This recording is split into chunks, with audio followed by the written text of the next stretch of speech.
Hello everyone, and welcome to the first episode of Endless Legend. This is a fantasy 4X strategy game brought to you by the same people who made Endless Space.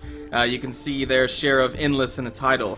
There are a lot of similarities between the two games, and that's not necessarily a bad thing, especially if you enjoyed Endless Space.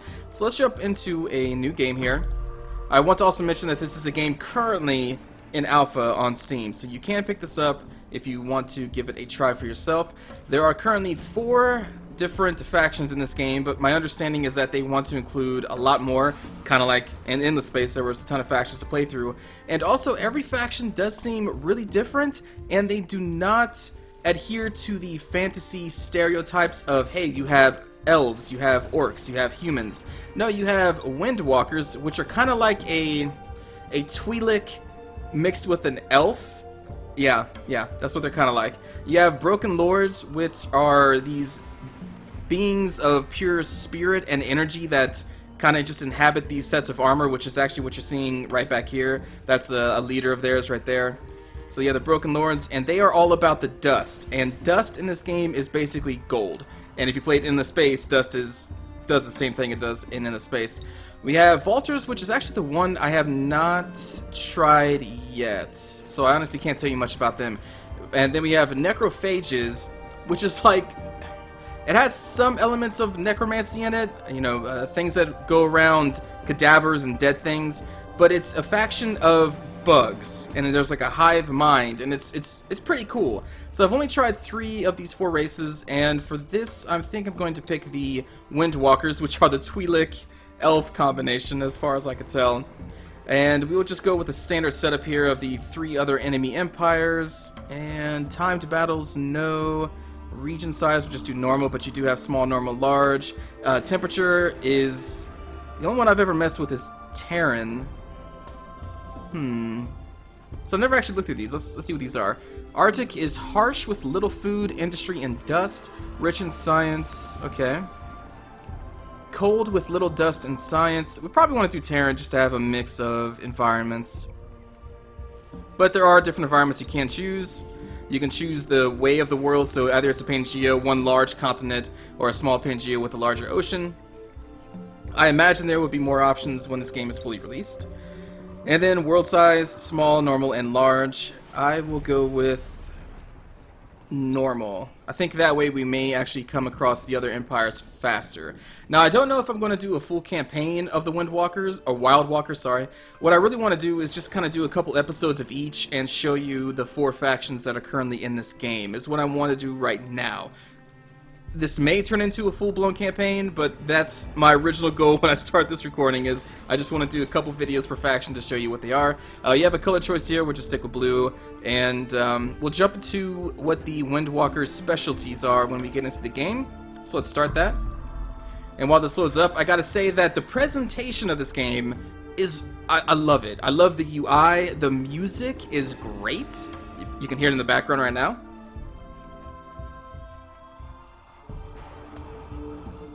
I love it. The music is great. There's enough tracks in this game already where I have not gotten tired of the music. Now, I've only played for a couple hours to kind of get used to this game and try out the different races, but I think the music's great. It's great.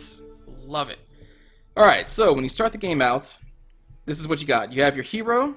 They start with a settler and 2 of their basic units. So let's see if we can pull this guy up here. So you can kind of see where I'm getting at, how this is a Twi'lek with an elf. Because, I say elf because they're all about the ranged, and they like to live in forests. But, I mean, come on, that's like a Twi'lek right there, right? Alright, so I guess I should go over the screen. There are heroes in this game. You start off with 1 hero. That is, you can access that through here. And there is equipment in this game. Now, equipment can go on your hero as well as your normal units. I think I'm actually kind of getting ahead of myself. I think I should just kind of play this out... yeah, let's just play this out. Let's start with the first thing that we would want to do, and that is to find a city. But before we find a city, we should check and see what our empire strengths and weaknesses are. So you can open the Empire tab, and this tells you a lot of information. And right now, I am going to go with what our bonuses are.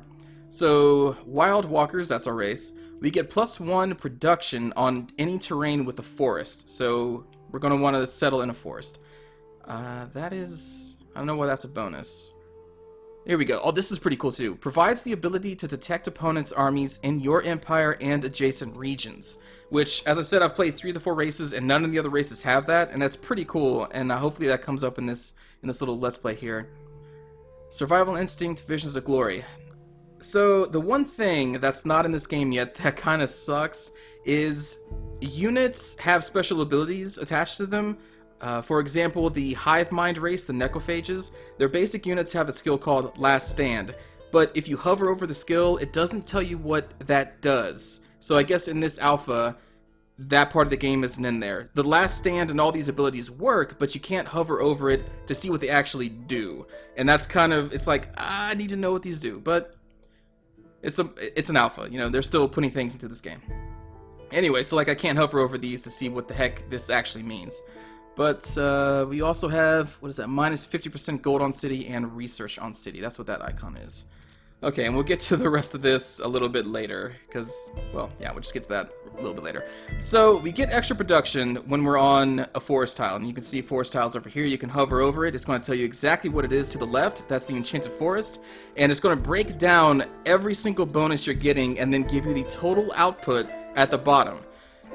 So that's also pretty cool. That's very useful information. And I also love the way that this fog of war is revealed. So let me reveal some here. Let's move up into this forest. Look at this. Like it fades away. That's not as impressive. If you're if you're revealing terrain, like you'll see mountains kind of pop up. We'll get there in a bit. But this looks like a good spot to settle because we are in a forest.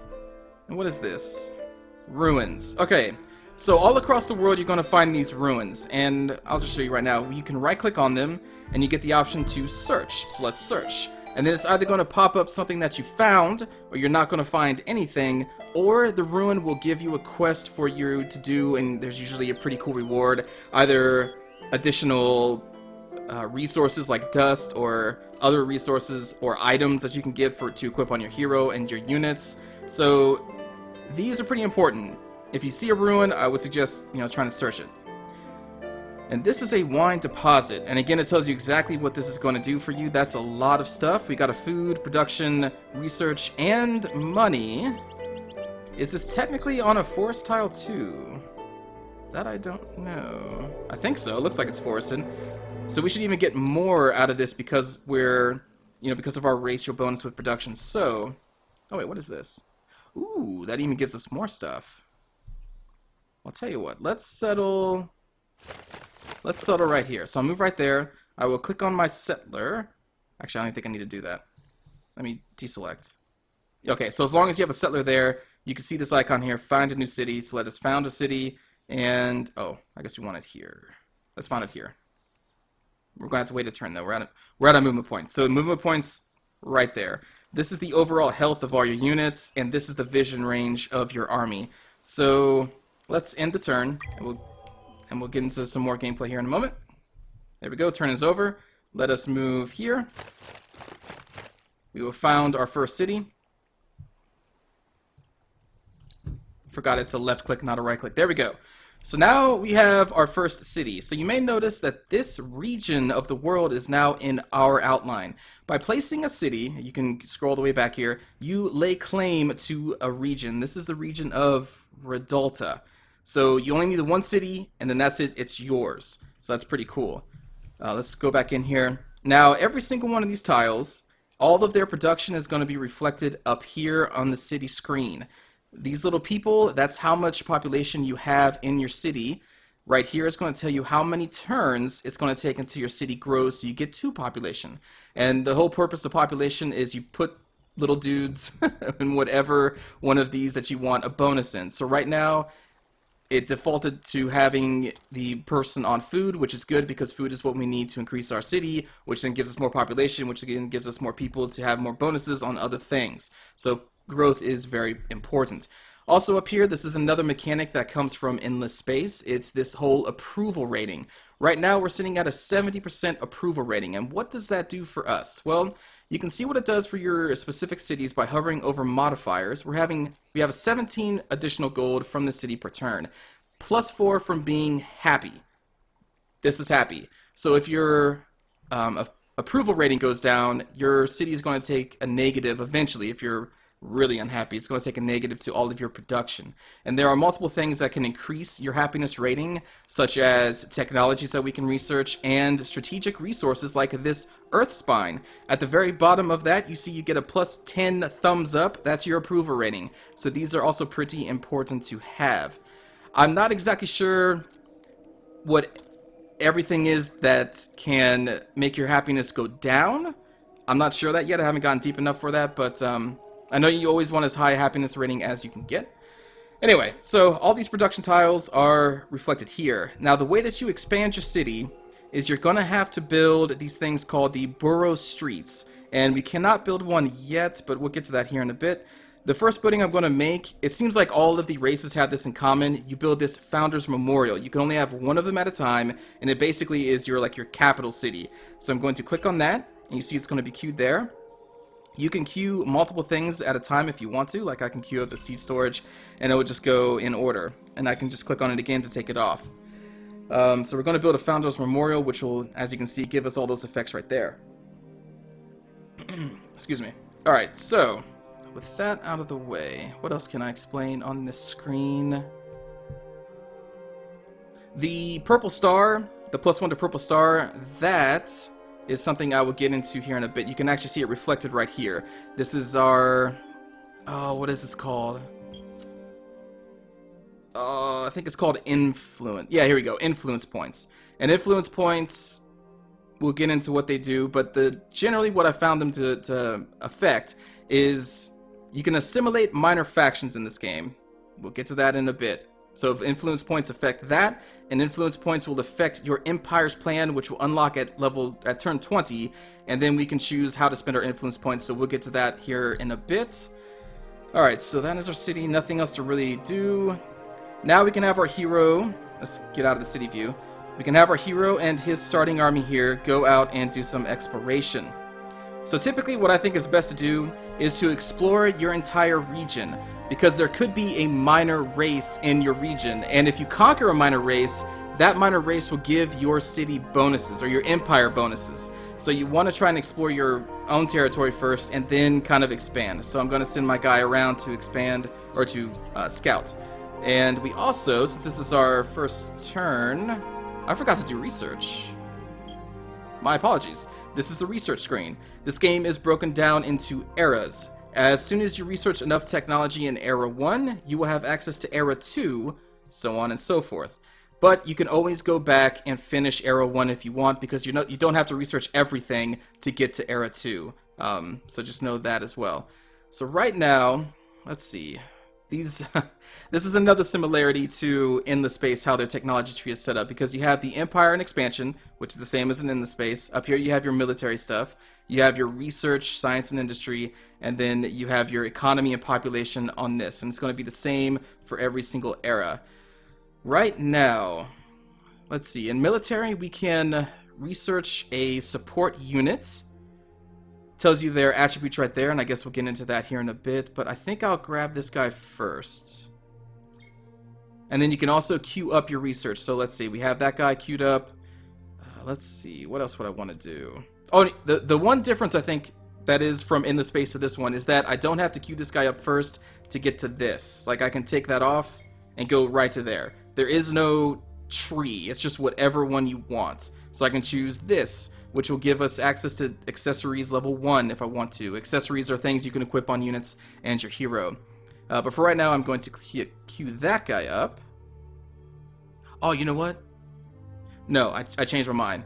I want this first. Search Party. It improves your search on ruins, so it improves your chance of finding better things in ruins, and the beginning of this gameplay seems to be find as many ruins as you can to get as much bonuses as you can. So I'm going to do Search Party first. Then I think I'll do the Shaman because he's a support unit. And you see in the bottom of his unit card the capacities. Barkskin 2, low damage 1. There's no way that I found yet to find out what those do. That I get that part of that game is not in this alpha build yet.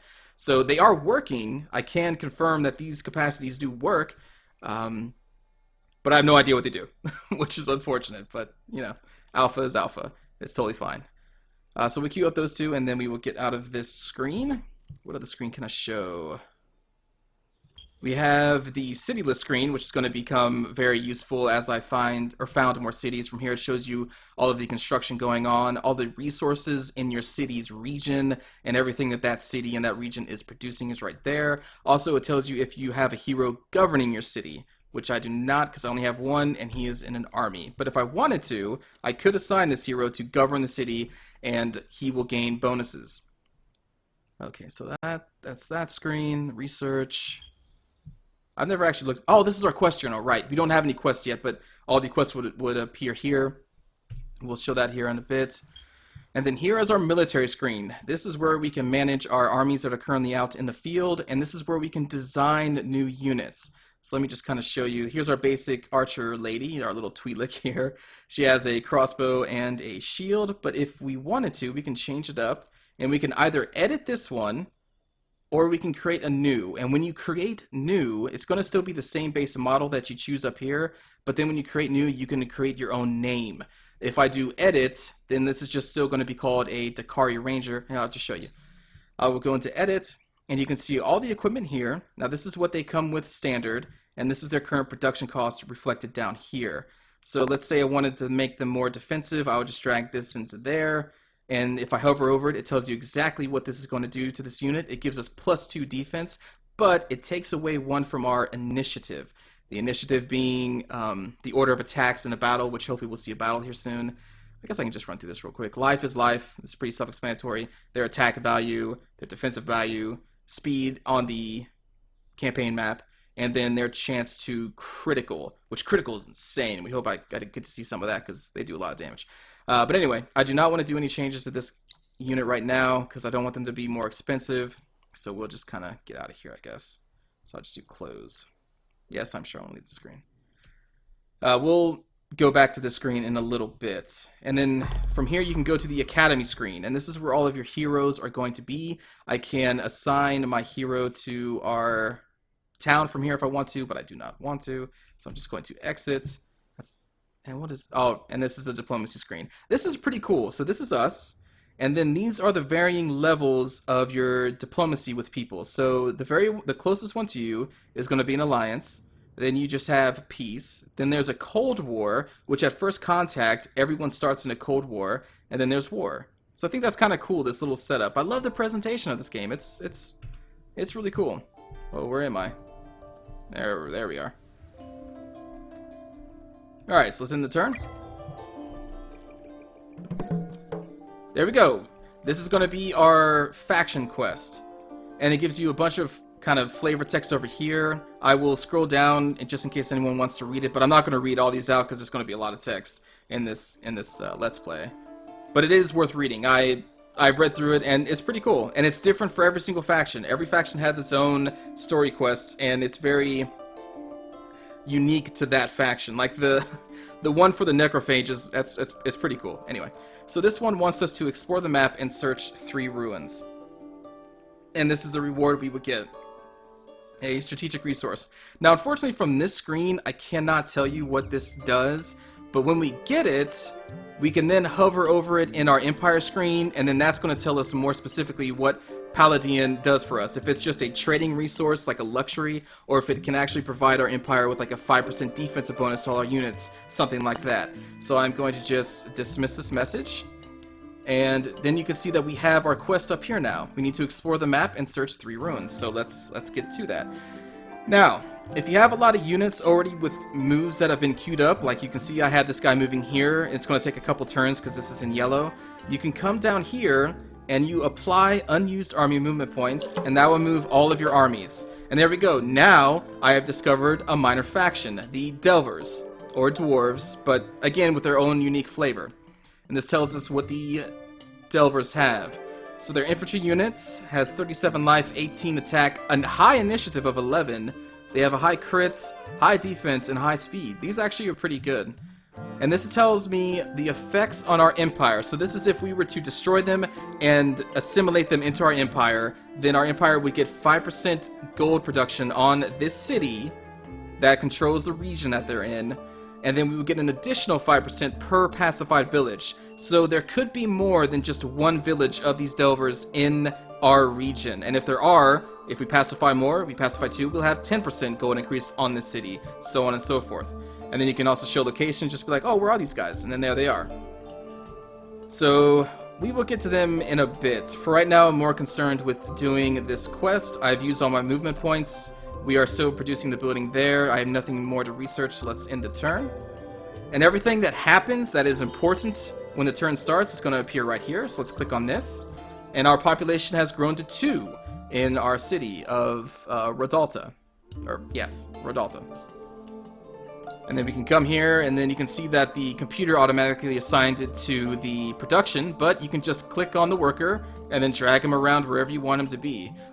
For right now, I'm going to drag them into the population because I want our town to grow even faster. So I'm going to do that. And then I need to move. So you can see how the terrain just kind of pops in. I love that look. That's so cool. What is this? Glass steel. Cool, we're going to need that. Glass steel is used for basically tier 2 weapons and armor. You have to have glass steel. And so now that we can see this, I think I should be able to make a... Oh, I cannot. There should be like a mine or something. Maybe I have to research that. Because different factions start with different technologies already researched. So let me pop into our research here. What would I need to get the glass steel? That increases our research. That increases our research. There it is. We need the alchemist furnace. With this, we can get titanium and glass steel. So I'm going to want that now that I know that I have glass steel in my region. And the cool thing is that even though our city is way up here, we can build improvements on things like these in our region. Our cities do not have to actually have this in their tiles. So that's pretty cool. So we'll get to that here in a bit. And this is another ruin, so let's go this way. And we will end our turn. Research complete. So now we have search party, which is great, especially for the quests that we have. And now we're going to have our support unit being recruited, so that's great. Let's go into the ruin. And since we have enough movement points to reach there, as soon as you right click on it, this will appear. So I'll do search, and they will move over there. And we have discovered another faction. The Driders, I think, right? Or the Surritan. They have a Drider unit, which is a support. And then if we get them, I guess this is the effects we would get from them. 5% defense. Cool. Anyway. And this is an empty location, so we found absolutely nothing. Unfortunate. Let's dismiss that message. That's telling us we encountered the faction, and our hero has now leveled up. That is right. Your heroes and your units level up in this game. So let's go to the inspect screen, and this is going to be his level up skill tree. Now, out of the 3 factions I played, 2 of the factions, the Necrophage starting hero and the Broken Lord starting hero, these 2 trees were the exact same. And then these 3rd trees, I think, were different. With this faction, I think it's these 2 trees are different from the others. So every hero does have his own skill tree. It's not just the same basic skill tree for every single hero in the game, which I appreciate. I love having every faction play differently. Oh, also, if you want to, we can look at his backstory and everything, but we'll get to that in a bit. So, starting skills. We have Agile Mover, which grants an additional movement on all units in his army, so you can move around fast and scout, basically. So I think I'm going to choose that. But we could also choose Improving Search on Ruins, which could also be pretty good. And the name of the skill is Indiana Bones. And then this is typically... The one common thing I found among all the heroes of all the factions is that this tree is geared for them being a governor of a city. So if we were a governor of a city, this hero would provide even more production on terrain with forests. So that's also pretty cool. But for right now, I'm just going to give him Agile Mover. I'm going to apply. And then we're going to go to dismiss the message. But yeah, we can just click on this guy, and I should be able to see, like, scroll down on this. How do I get to that? Maybe I have to go to the Academy screen. Let's see. No, that just brings... There's a way I can see his entire backstory, because each one of these heroes have a backstory, and they're pretty cool. How do I... I forget how I got to that.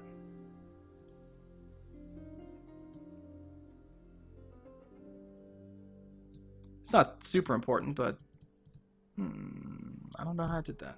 Oh well. Oh well. Okay. Anyway, let's keep going. So we have 2 more ruins to explore. There's one right there, so let's move over here. And this is that village that we discovered. We are out of movement points? No, we are not. We can search. Cool, 40 dust. Excellent. So we will dismiss that. And we need 1 more to complete this quest. I currently don't see any because they would kind of pop up on this overland map. So let's start... Where do I want to go? Let's go this way. And in the turn. And we will move. Okay, so there are 2 of these Saratan villages in this region so far. That's cool. And nothing else to do, so in turn.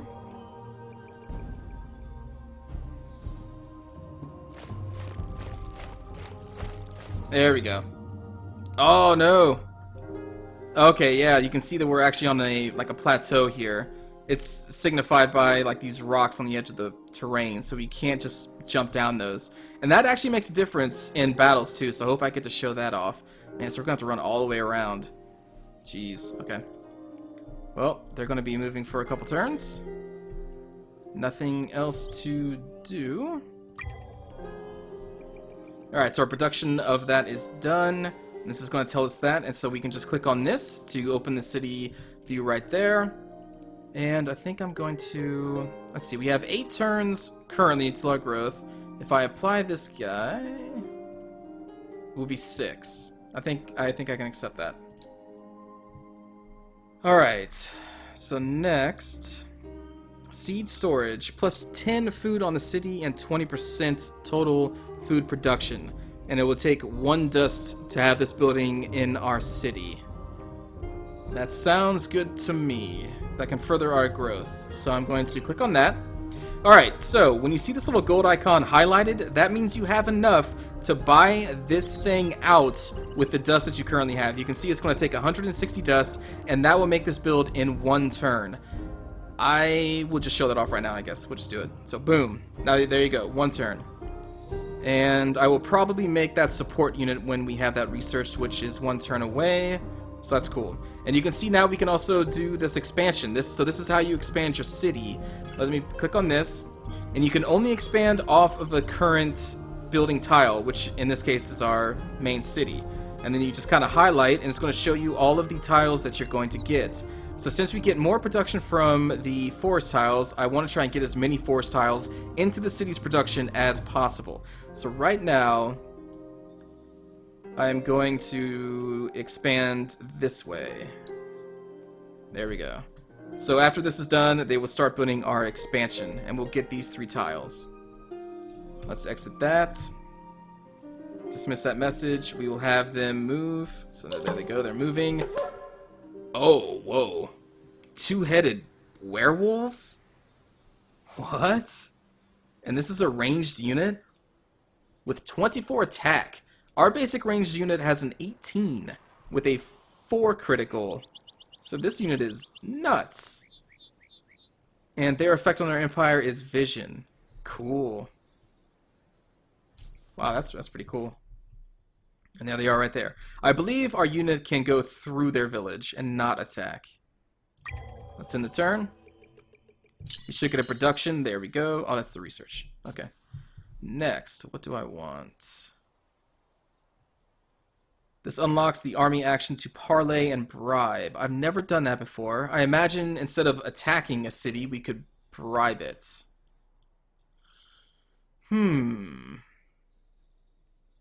Let's see what else we have. This will unlock advanced armor that requires that titanium or glass steel. Oh, right, titanium and glass steel. We need to get the alchemist furnace so we can start production on the glass steel that is in our region. So we will take that. Yeah, we'll take that. And then we'll do the movement, and he should move right through. No? Yeah, there we go. And head up over there. Alright, so that is its own region, this is its own region, and that's its own region. Really cool, really cool. I love how they all have names, and I love this screen. Ever since... Oh, what was that game called? Elemental. Ever since Elemental came out a couple years ago and had basically this screen, I've seen a lot of the fantasy games, especially this year, they like all have their own version of this pull-out screen. It's great. It's great. It's a great feature to have. Alright, so he's moving up there. That's now making our district, which is being built right there. We have things researching. Alright, let's end the turn.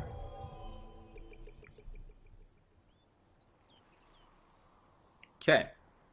Search. More dust. And that should complete our quest. There we go.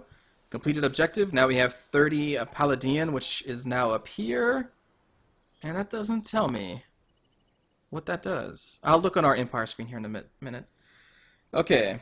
The outcome. You marvel at the works of the ancients and you fear them. Your mind turns to thoughts of defense. Okay. And here we go, another story quest with the Twi'leks. And there's more flavor text. Feel free to pause and read as you wish.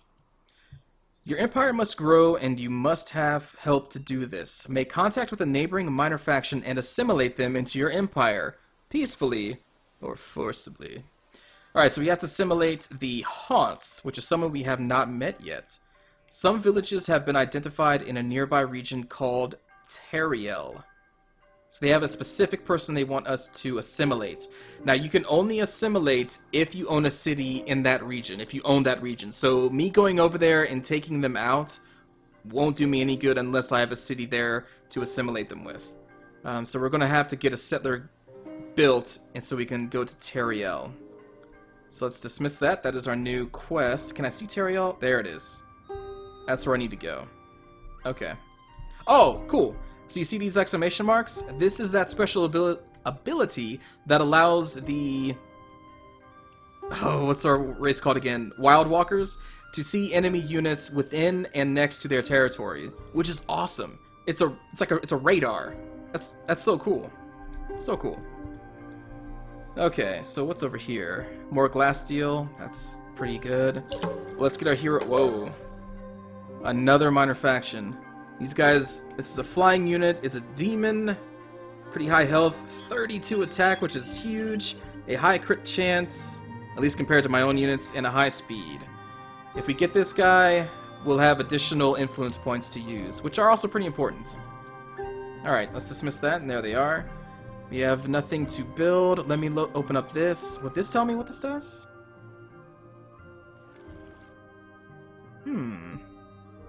So, since there isn't a bonus listed here, what this is telling me is that this Palladian is most likely a resource that will be used to build either buildings in the future or weapons and armor that will require Palladian. I have not come across this yet, so it's probably like a tier 3, which is going to be achieved in Era 2. We are currently in Era 1 resource technology, so I think this may be an Era 2 resource. So it's good to have whenever we get that far. But sometimes these resources provide your actual empire with bonuses, but this one I think is just something we need to pull from to build things. Okay, let's end the turn. And I'll try to get over... There we go, nice. It's actually moving closer to us. I want to show off what the combat looks like. And this is a unit of the Dredge. Here we go. So you probably recognize this screen if you play in the space. So it tells us our chances of winning if you want to do just an auto battle. It tells you the breakdown of our units, the condition of your hero, how much XP they have, the enemy units, and then it chooses your global strategy. So you have, I guess, offensive, defensive, and hold position. I've always just been going with offensive and doing manual. So let's click manual, and then it breaks this down into the field of combat. Now you don't have direct control of your units, not per se, but let's click on a guy. Oh, hold on. I first have to click ready. Yeah. And when you click ready, then you do targeting. So you can see that everyone automatically targets this guy because he's the only one there. But if we wanted to, I could click on each individual guy and have them do defensive. I can have them hold their current position. This is and you can see that the targeting is now gone because they're just going to sit there and do nothing. But I want to do offensive, and I want them to target that unit. Now, also what you may notice is that since we have the high ground, because high ground does matter in this game, you can see all the up arrows when we're targeting this guy. That means we're going to have bonuses to our attacks against them. If this guy, you know, the reverse would be if I was this unit attacking them, I'd be at a disadvantage. So you need to think about that when you're kind of choosing where to fight the enemy, because the terrain that you're currently on is what's going to turn into the battlefield. So with that said, let's just do launch, and then it just kind of goes through its own thing. So they had the higher initiative, so they get to come up first. They did very little damage because we were on the high ground, and now we're all attacking, and he is dead. And there we go, battle is over. Boom. Gives you the results screen. I will dismiss. And there we go, there's combat. And I think with that, I'm going to end this first video. I really wanted to show off what the combat looks like, and I have. So that's going to do it for this episode, everybody. I hope you enjoyed, and I will see you all in the next episode. Take care.